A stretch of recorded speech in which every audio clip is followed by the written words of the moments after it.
Hi, my name's Keith Cooper, Northlight Images, and in this video I'm going to look at panoramic printing on this, the Epson ET-8500. It's an A4 width paper, or 8.5 inch printer I should say, rather than the 13 inch 8550 I looked at.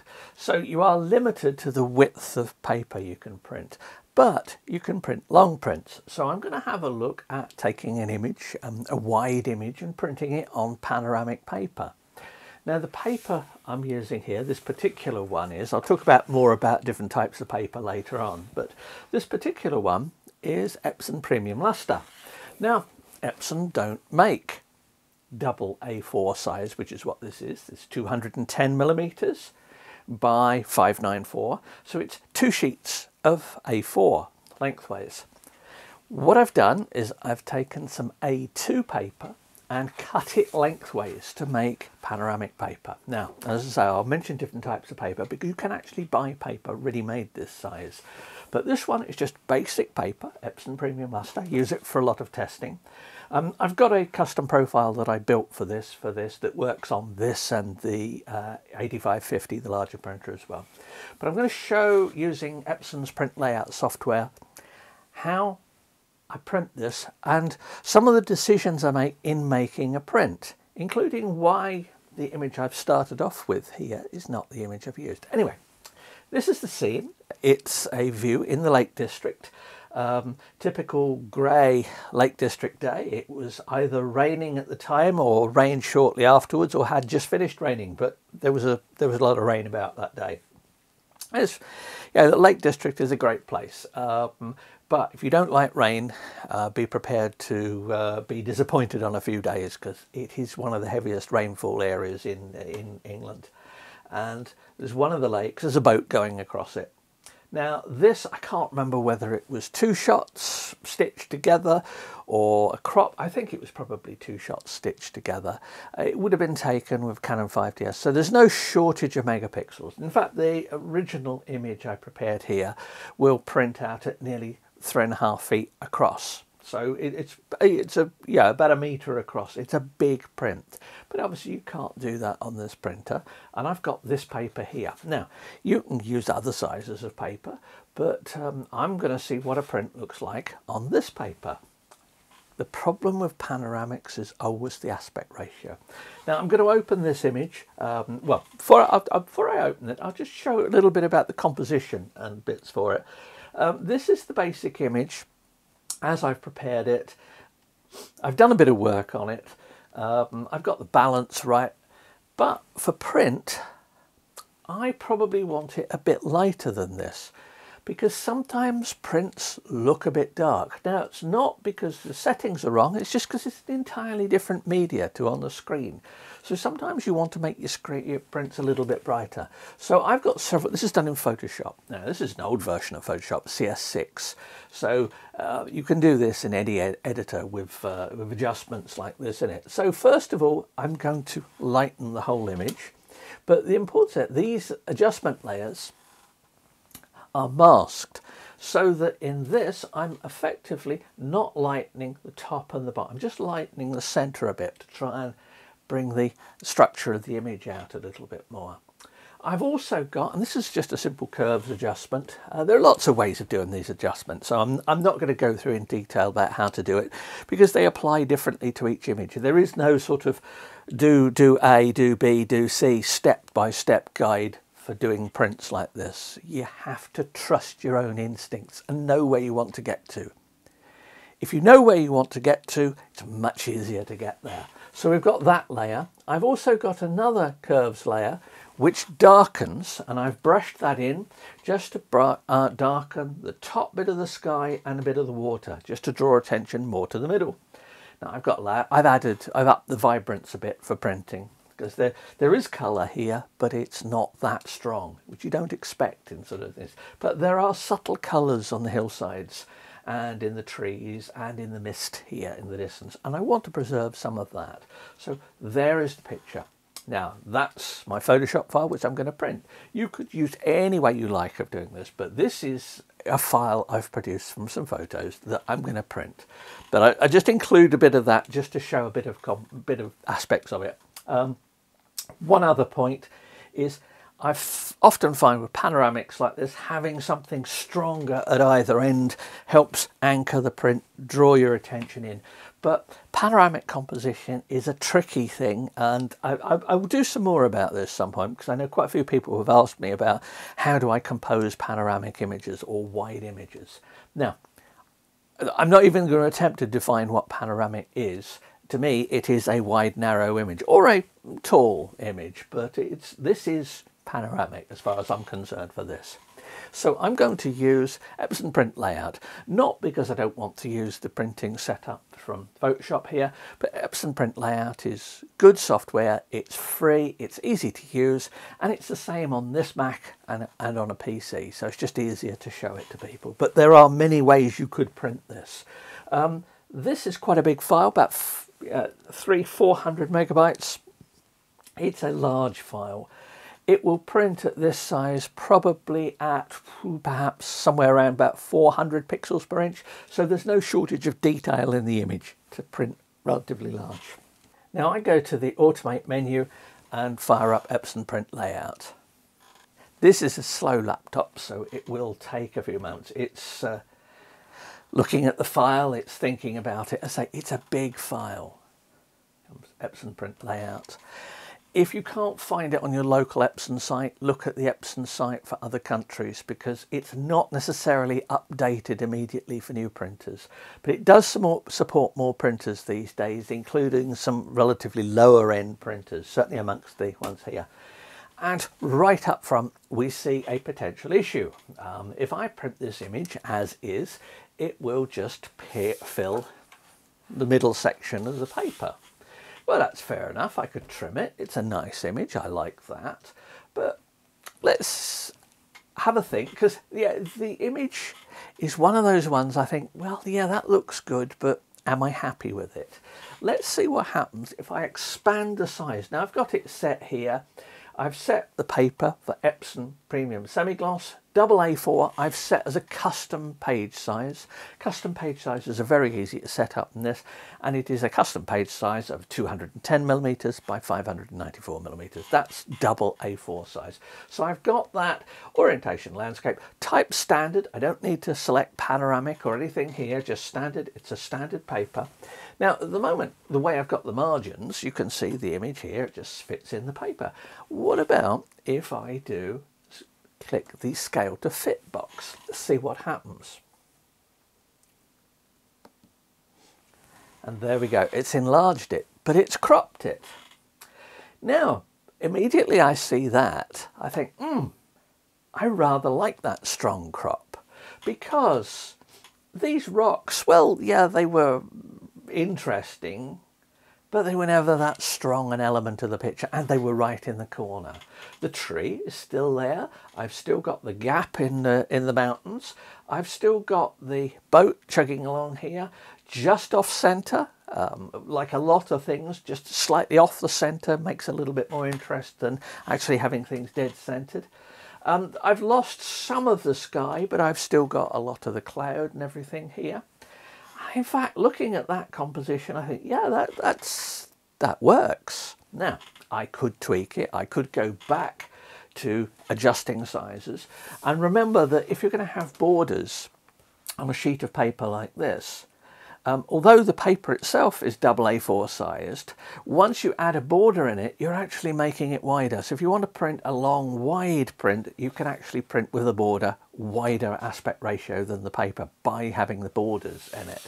But that's something you're just going to have to experiment with. You can do it to some extent here, but this is doing some cropping for it. And it turns out that when I look at it like that, well, actually, yeah, I do quite like it. So we've got this, and it tells me paper size, because I've specified my custom paper size, 594 by 210, resolution at print size 399 pixels per inch. Great. There is no need to set specific values.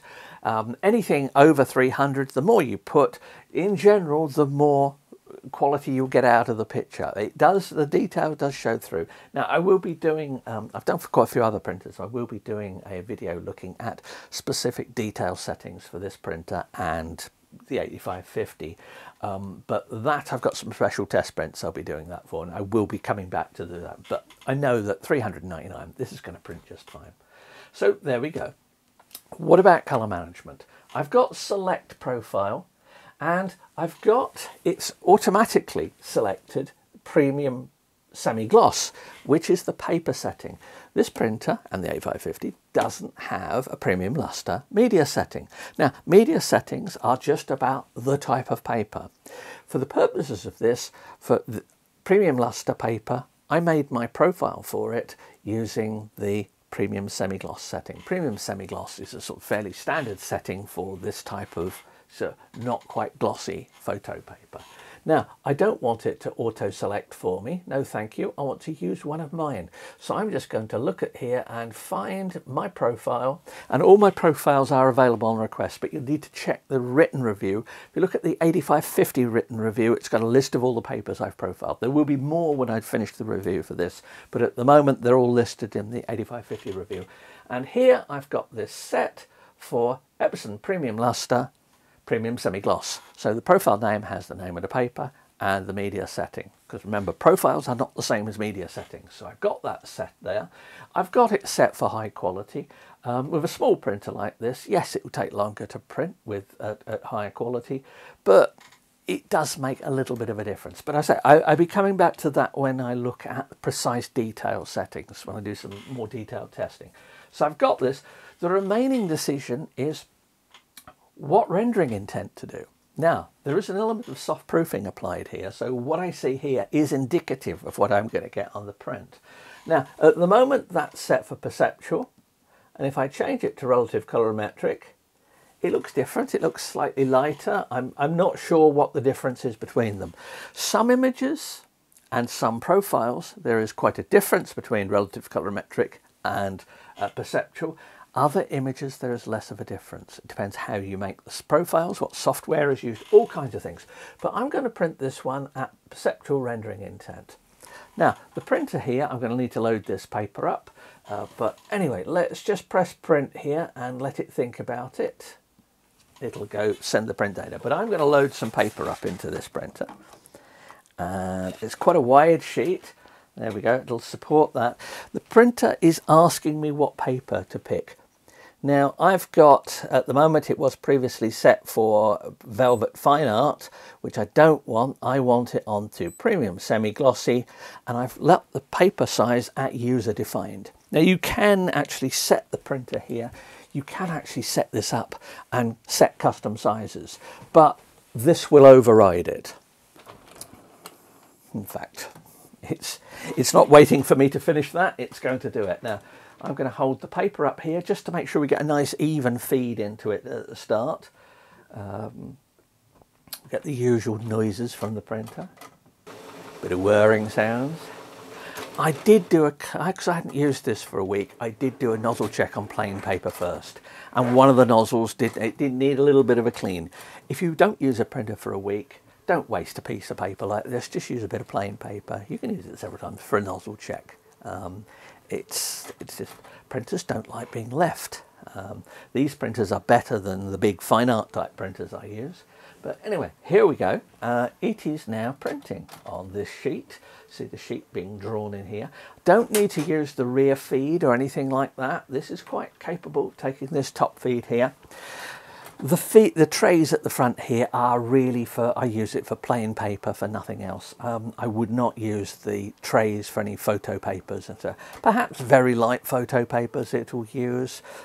These plain paper, there is a duplexer unit at the back here which will allow you double-sided printing if you want to do that.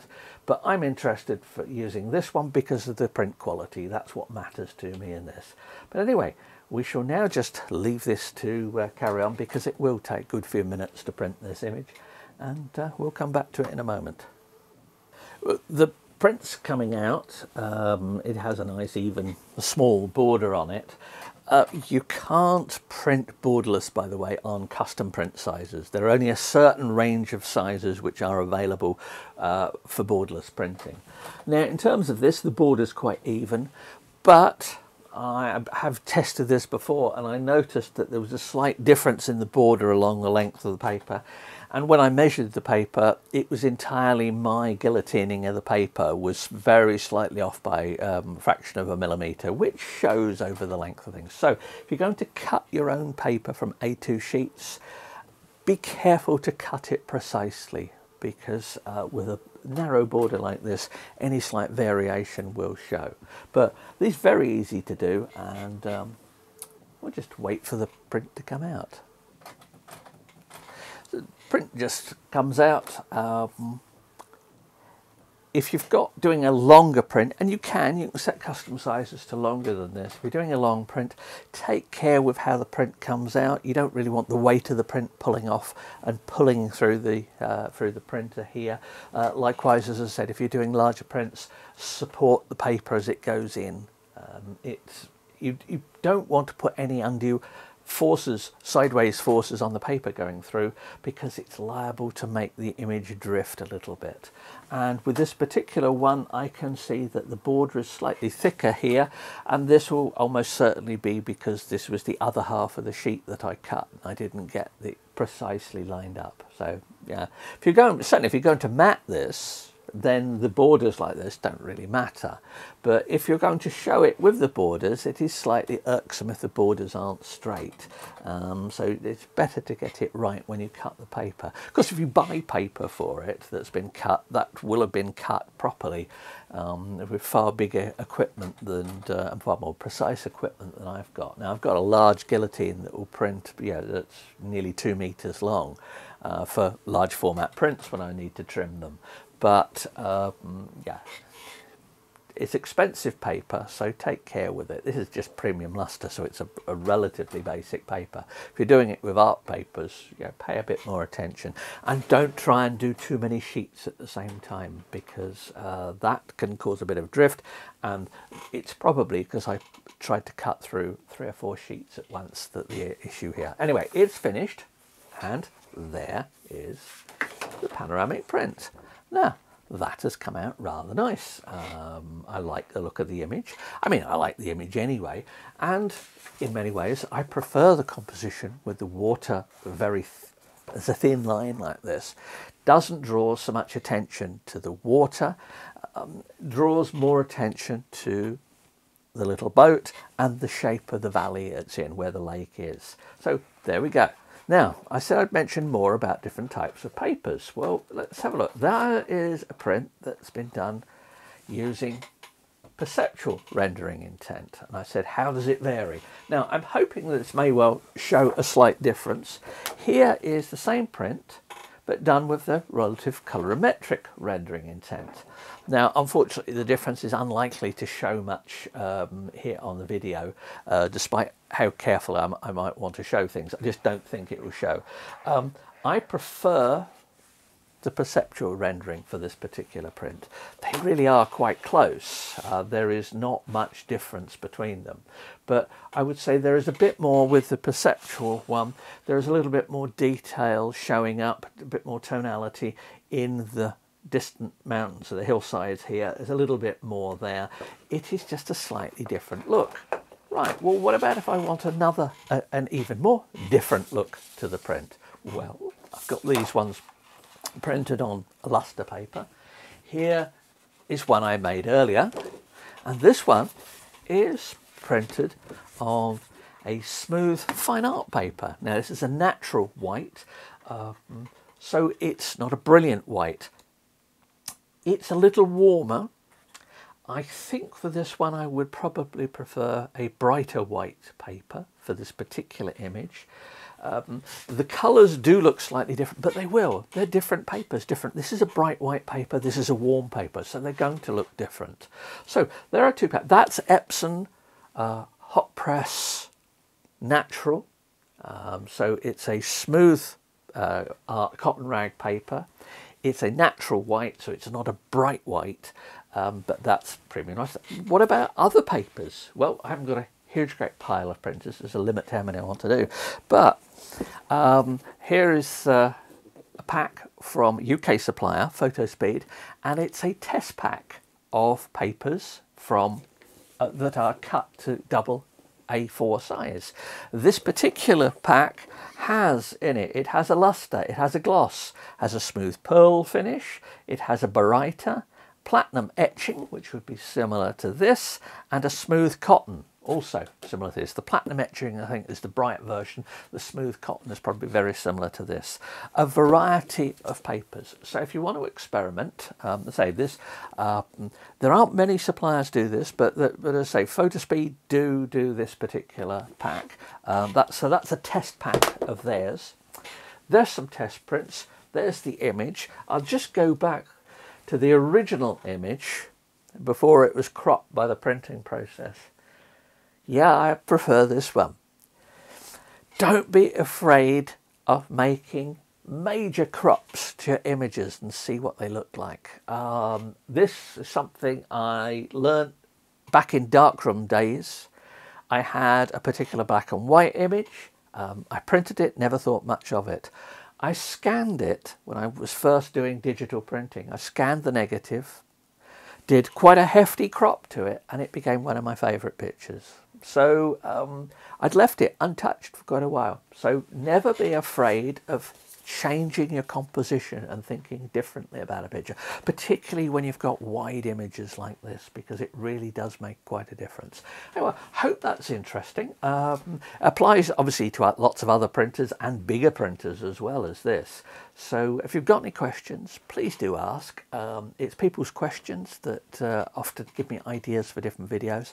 I've got a whole load more videos I'm going to do on specific aspects of printing of this, the 8500, because from a print quality point of view, the 8500 is the same as the 8550, but smaller. So there you have it. Several views of the Lake District. Thanks for watching.